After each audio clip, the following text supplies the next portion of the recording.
हमारे देश के प्रधानमंत्री इस समय स्वामी विवेकानंद ने जहां 131 साल पहले साधना की थी वहीं पर साधना करने गए हैं। और मैं आप सभी को बता दूं कि यहां पर आगे पीछे दाएं बाएं ऊपर नीचे सारे के सारे एंगल से कैमरे लगे हुए हैं। मतलब एक ऐसी साधना जहां पर सारे के सारे एंगल से कैमरे और कैमरामैन भी साथ ले जाए गए हैं। तो आखिर ये कैसी साधना है? क्या वाकई 131 साल पहले जिस नरेंद्र ने, जिसका नाम आगे चलकर स्वामी विवेकानंद हुआ, क्या उसने भी इसी तरीके से साधना की थी? या फिर इस बार जिनका नाम नरेंद्र मोदी है, इस नरेंद्र की साधना में कहीं ना कहीं कैमरे का विशेष महत्व है?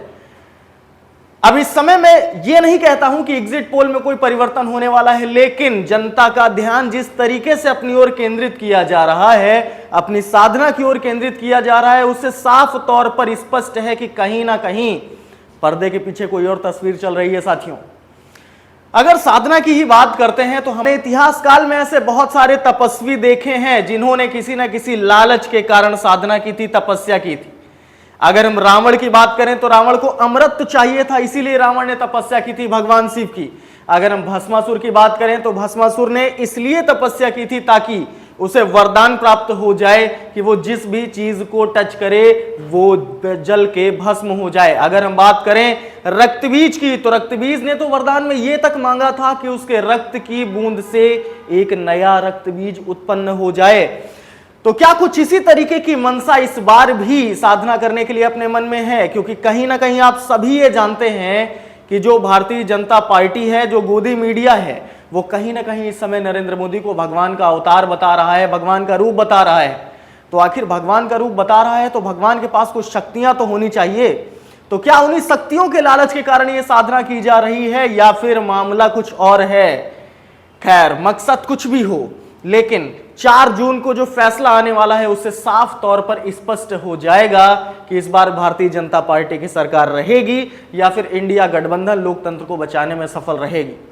मैं आपको सारी की सारी बातें बताता रहता हूं, तो इसीलिए अगर आप सिविल अफेयर्स के मंच पर नए हैं तो इस चैनल को सब्सक्राइब कीजिए, इस वीडियो को लाइक कीजिए और शेयर करना बिल्कुल भी मत भूलिएगा। अगर हम बात करते हैं पहले की, तो पहले यही नरेंद्र मोदी जो आज साधना कर रहे हैं, इन्हीं नरेंद्र मोदी ने कहा था कि 1982 यानी 1982 के पहले महात्मा गांधी को कोई जानता नहीं था। महात्मा गांधी की जो मूवी आई थी 1982 में, उसके बाद लोगों ने उन्हें जाना।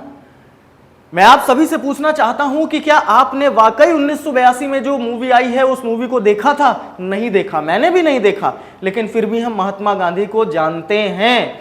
और महात्मा गांधी को जानने का कारण यह है क्योंकि महात्मा गांधी ने अपनी पहचान बनाई है खादी और लाठी के दम पर। ना सिर्फ भारत के लोग उनके एक आमंत्रण पर उनके साथ चल देते थे, कई सारे आंदोलन, असहयोग आंदोलन, दांडी यात्रा, इन सब में उनको जनमानस का बहुत ही ज्यादा सहयोग मिला था। वरन अगर हम बात करते हैं विदेश की भी, विदेश की अगर हम बात करें तो मार्टिन लूथर जूनियर हो गए, नेल्सन मंडेला हो गए, इनके भी महात्मा गांधी आदर्श रहे हैं। इस दुनिया में करीब 90 से ज्यादा ऐसे देश हैं जहां पर महात्मा गांधी के स्टैच्यू बने हुए हैं और 10 से ज्यादा ऐसे देश हैं जिनके डाक टिकट पर महात्मा गांधी की फोटो है। तो आखिर ऐसा कैसे हो सकता है कि 1982 के पहले लोग जानते ना रहे हो महात्मा गांधी को? महात्मा गांधी जो आज किसी पहचान के मोहताज नहीं, क्योंकि आज आपको अगर नमक भी लेना है तो आपको गांधी जी की मदद लेनी होती है। अब आप पूछेंगे गांधी जी की मदद कैसे? आपकी जेब में जो पैसा पड़ा हुआ है, जो नोट पड़ी हुई है, उसमें भी गांधी जी की फोटो छपी हुई है और आप इसके बिना आज किसी भी टाइप का कोई भी ट्रेड नहीं कर सकते। ना तो आप खरीद सकते हैं, ना ही आप बेच सकते हैं। गांधी जी की फोटो हर एक स्कूल से लेके हर एक अस्पताल में, हर एक दफ्तरों में मिलेगी। तो फिर ऐसा कैसे कहा जा सकता है कि महात्मा गांधी को 1982 से पहले लोग जानते नहीं थे? इस पर तीखी प्रतिक्रिया दी है राहुल गांधी ने, और राहुल गांधी ने कहा है कि जो लोग गोडसे की मानसिकता रखते हैं वो महात्मा गांधी को नहीं जानते। देखिए किस लहजे में जवाब दिया है राहुल गांधी ने, देखिए वीडियो। शाखाओं में जिनकी वर्ल्ड व्यू बनती है वो गांधी जी को नहीं समझ सकते, वो गोडसे को समझते हैं, गोडसे के रास्ते को अपनाते हैं। गांधी जी पूरी दुनिया के लिए एक इंस्पिरेशन थे। Martin Luther king junior, Nelson Mandela, Albert Einstein, ये सब लोग गांधी से इंस्पायर हुए। हिंदुस्तान में करोड़ों लोग गांधी का रास्ता अपनाते हैं, अहिंसा और सत्य के रास्ते पे चलते हैं। लड़ाई सत्य और असत्य के बीच में है, हिंसा और अहिंसा के बीच में है। हिंसा के लोग, असत्य के लोग ना अहिंसा को समझ सकते हैं ना सत्य को समझते हैं। साफ तौर पर स्पष्ट है कि महात्मा गांधी को सारी दुनिया जानती है और इसीलिए शायद उन्हें राष्ट्रपिता का दर्जा दिया गया है। मैं आपको और बार बता देना चाहता हूं कि मल्लिकार्जुन खड़गे भी खुद को शांत नहीं रख पाए और उन्होंने कहा कि जिस व्यक्ति को यह लगता है कि महात्मा गांधी को लोग 1982 के पहले नहीं जानते होंगे, मतलब कहीं ना कहीं संविधान के बारे में भी उन्हें जानकारी नहीं है, क्योंकि संविधान के समय से पहले महात्मा गांधी थे और उनकी ख्याति थी। तो अगर संविधान के बारे में भी जानकारी नहीं है तो मल्लिकार्जुन खड़गे ने तंज कसा है यहां पर। और देखिए क्या कहते हैं मल्लिकार्जुन खड़गे। ऐसा ही हो सकता है जैसा महात्मा गांधी जी जो काम किए, जो कहे, उसके बारे में पता नहीं है, तो मैं समझता हूँ संविधान के बारे में भी उनको पता नहीं होगा।